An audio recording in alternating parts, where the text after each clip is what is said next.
എന്താണ് മദ്ഹബ്? എന്താണ് മദ്ഹബ് കൊണ്ട് ഉദ്ദേശിക്കുന്നതിനെക്കുറിച്ച് നമുക്ക് സംസാരിക്കാം.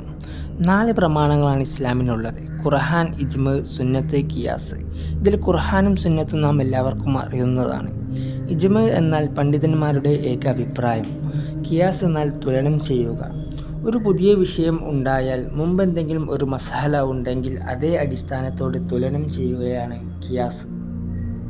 ഓരോ പണ്ഡിതന്മാരും അവരവരുടെ കാഴ്ചപ്പാടിലൂടെ വ്യത്യസ്ത ചിന്തകളിലൂടെ പോകുന്നതിനാണ് മദ്ഹബ് എന്ന് ഉദ്ദേശിക്കുന്നത്. ഇന്ന് സാധാരണയായി 4 മദ്ഹബുകളാണുള്ളത്: ഹനഫി മദ്ഹബ്, മാലിക്കി മദ്ഹബ്, ഷാഫി മദ്ഹബ്, ഹംബലി മദ്ഹബ്. ഹിജ്റ 80കളിൽ ജനിക്കുകയും 150-ൽ വഫാത്താകുകയും 4-ലേറെ സ്വഹാബികളെ കണ്ടുമുട്ടുകയും ചെയ്ത സയ്യിദുന അബൂ ഹനീഫത്തുൽ കൂഫിയാണ് ഹനഫി മദ്ഹബിൻ്റെ പിതാവ്. ഇറാഖിലെ ബഗ്ദാദിലാണ് അദ്ദേഹത്തിൻ്റെ മക്ബറ.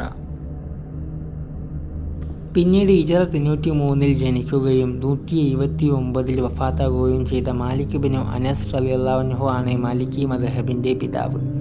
മദീനയെ കേന്ദ്രീകരിച്ചായിരുന്നു അദ്ദേഹത്തിൻ്റെ പഠനം.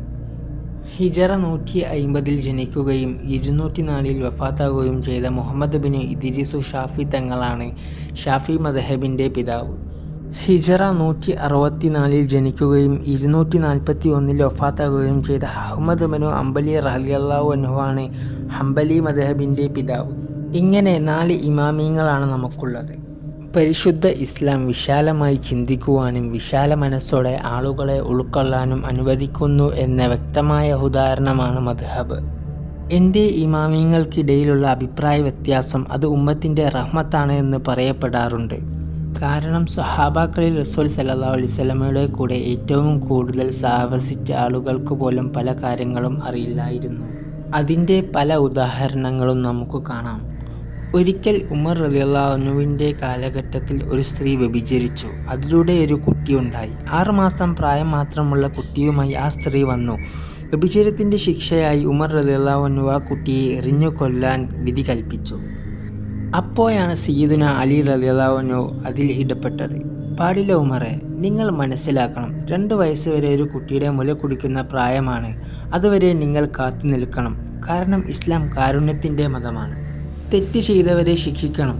പക്ഷേ ഈ കുഞ്ഞിൻ്റെ അവകാശമായ മുലപ്പാൽ അവർക്ക് ലഭിക്കുന്നതുവരെ കാത്തു നിൽക്കുകയും ചെയ്യണം എന്ന് ഉമർ റളിയല്ലാഹു അൻഹുവിനോട് പറഞ്ഞപ്പോൾ, ശരിയാണ് നിങ്ങൾ പറയുന്നത്. അപ്പോൾ നാം പറഞ്ഞു വരുന്നത്, സ്വഹാബികൾക്കു പോലും പല കാര്യങ്ങൾക്കും വ്യത്യസ്തമായ ഉൾക്കാഴ്ചയും വിജ്ഞാനവുമായിരുന്നു. അതുകൊണ്ടുതന്നെ ഇസ്ലാം മനുഷ്യൻ്റെ ചിന്താശക്തിയെയും മനുഷ്യൻ്റെ സ്വതന്ത്രമായ ചിന്തകളെയും കണ്ടുപിടുത്തങ്ങളെയും പ്രോത്സാഹിപ്പിക്കുന്ന മതമാണ് ഇസ്ലാം.